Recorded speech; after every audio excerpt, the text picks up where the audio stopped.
Claro que nosso principal assunto de hoje é toda a repercussão da decisão da Polícia Federal de indiciar o ex-presidente Jair Bolsonaro e o filho dele, o deputado Eduardo Bolsonaro, que está nos Estados Unidos, por coação, por tentativa de coação à justiça brasileira para tentar impedir que o julgamento da trama golpista no Supremo, cujo principal réu é o próprio ex-presidente Jair Bolsonaro, seguisse adiante. A gente vai trazer aqui alguns trechos do que está nesse relatório da Polícia Federal, que foi divulgado ontem, e também o que diz a defesa dos indiciados. Até às 8h34 de amanhã, 8h34 da noite de amanhã, a defesa do ex-presidente tem esse prazo para apresentar suas explicações. Já disse por uma nota que não houve qualquer descumprimento a medidas cautelares, mas esse é o prazo que foi dado por Alexandre de Moraes para que a defesa se pronuncie. O repórter Túlio Amâncio já está aqui com a gente posicionado. Boa tarde para você, Túlio. Tem muita coisa para falar hoje, hein? Temos sim, Adriana. Boa tarde, querida. Boa tarde, Renan. Boa tarde a todo mundo. É até difícil selecionar, né? Diante dessa quantidade de material que foi trazido ontem pela Polícia Federal, né, Adriana? É isso. A gente tentou aqui, viu, Túlio, fazer esse breve resumo e já vou te acionar na sequência para a gente comentar cada um dos personagens, digamos assim, desse tripé.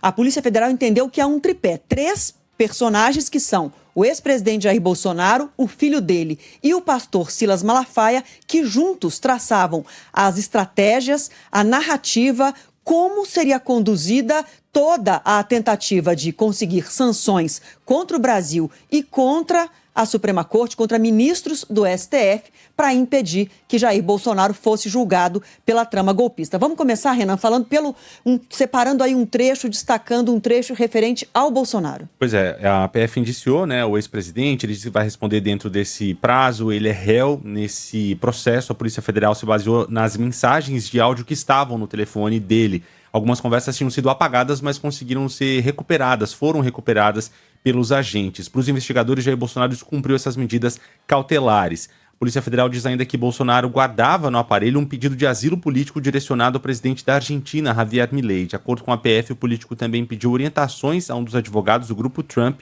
para melhorar a comunicação dele em relação ao tarifaço imposto pelos Estados Unidos aqui ao Brasil. Segundo a Polícia Federal, a transferência foi omitida nos esclarecimentos e não foi justificada por Bolsonaro. A gente tem um trecho do que fala Bolsonaro numa das conversas que foram obtidas pela polícia. Vamos acompanhar. O que eu mais tenho feito, Malafaia, é conversar com pessoas mais acertadas, vamos assim dizer, no tocante que se não começar votando a anistia, não tem negociação sobre tarifa. Não adianta um ou outro governador querer ir para os Estados Unidos, ir para a embaixada, para não sei onde quer que ele vá, tentar sensibilizar, não vai conseguir, da minha parte. É por aí, pô. Agora, eu não posso também expor, como você quer que eu me exponha, que daí não resolve nada. Se eu der uma de machão agora, atenção, só se for assim, só se for assado, não resolve nada. Essa fala de Jair Bolsonaro direcionada ao pastor Silas Malafaia. Ô Túlio, esse é o ponto, né, do relatório da Polícia Federal que mostra aí as palavras saindo da boca do ex-presidente Bolsonaro de que, se não houvesse anistia, não teria qualquer negociação em relação ao tarifaço. Coloca o Bolsonaro, portanto, dentro da estratégia de tentar uma coação à justiça. Essa é a interpretação da Polícia Federal, mas eu sei que você falou há pouco com os advogados do ex-presidente. Queria que você começasse pela defesa, então, do ex-presidente. Então, eu conversei com os advogados do ex-presidente Jair Bolsonaro, inclusive eles estão nesse momento na casa do ex-presidente, parte da equipe, né, de advogados está na casa de Bolsonaro, justamente porque eles estão preparando a resposta que será apresentada ao Supremo Tribunal Federal até às 8h34 da noite de amanhã. E eles sustentam que não há nenhuma ilegalidade, que as conversas se deram no âmbito privado. Porém, a gente lembra que Bolsonaro, ele estava proibido, né? A justiça havia proibido, Alexandre de Moraes havia proibido contato entre Bolsonaro e demais investigados, né? E o filho dele, Eduardo Bolsonaro, também é investigado nesse inquérito sobre obstrução de justiça. E nós percebemos aí nesse áudio que vocês rodaram agora, que é um diálogo entre Bolsonaro e Silas Malafaia. E Bolsonaro responde a uma pressão que Silas Malafaia estava fazendo sobre o ex-presidente para que ele se manifestasse mais nas redes sociais, para que ele botasse fogo no negócio mesmo. E Bolsonaro já tinha sido alertado sobre os riscos que isso teria, né? Porque ele não estava podendo já usar as redes sociais dele, o vídeo seria utilizado em outras redes, e Malafaia estava fazendo essa pressão para que isso ocorresse, e Bolsonaro dizendo, olha, eu não posso ir com essa força toda que vai sobrar para mim. E a crítica que ele faz aí, não dá para proibir governador de ir aos Estados Unidos, de conversar com a embaixada. Ele está se referindo a Tarcísio de Freitas, governador de São Paulo, que no dia anterior havia se encontrado com o encarregado de negócios dos Estados Unidos, Gabriel Escobar.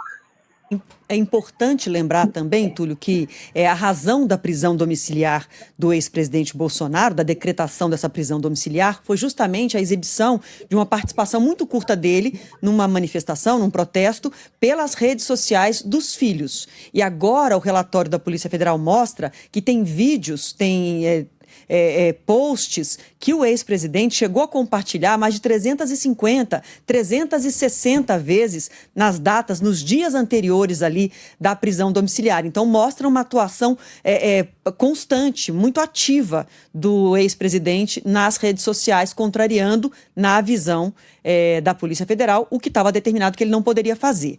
Só quero te perguntar, antes da gente partir para falar do Eduardo Bolsonaro, te perguntar sobre a questão da suposta minuta de pedido de asilo, de abrigo na Argentina, que o Renan acabou de citar, que também faz parte desse relatório. O que diz a defesa sobre isso? Só para contextualizar, essa minuta de asilo que seria direcionada a Javier Milei, presidente da Argentina, ela foi salva no celular de Jair Bolsonaro em fevereiro de 2024, 2 dias depois de o passaporte dele ter sido apreendido pela Polícia Federal numa operação, e pouco antes dele passar 2 dias na Embaixada da Hungria, acho que todos se lembram disso. Então, neste contexto que essa minuta foi salva no celular dele. Segundo a Polícia Federal, quem criou esse documento? A esposa de Flávio Bolsonaro, senador, também filho do presidente Jair Bolsonaro. Na conversa que eu tive com o advogado de Bolsonaro, ele disse que desconhece que teria sido criado, de fato, esse documento pela esposa de Flávio Bolsonaro. Quem está dizendo isso é a Polícia Federal.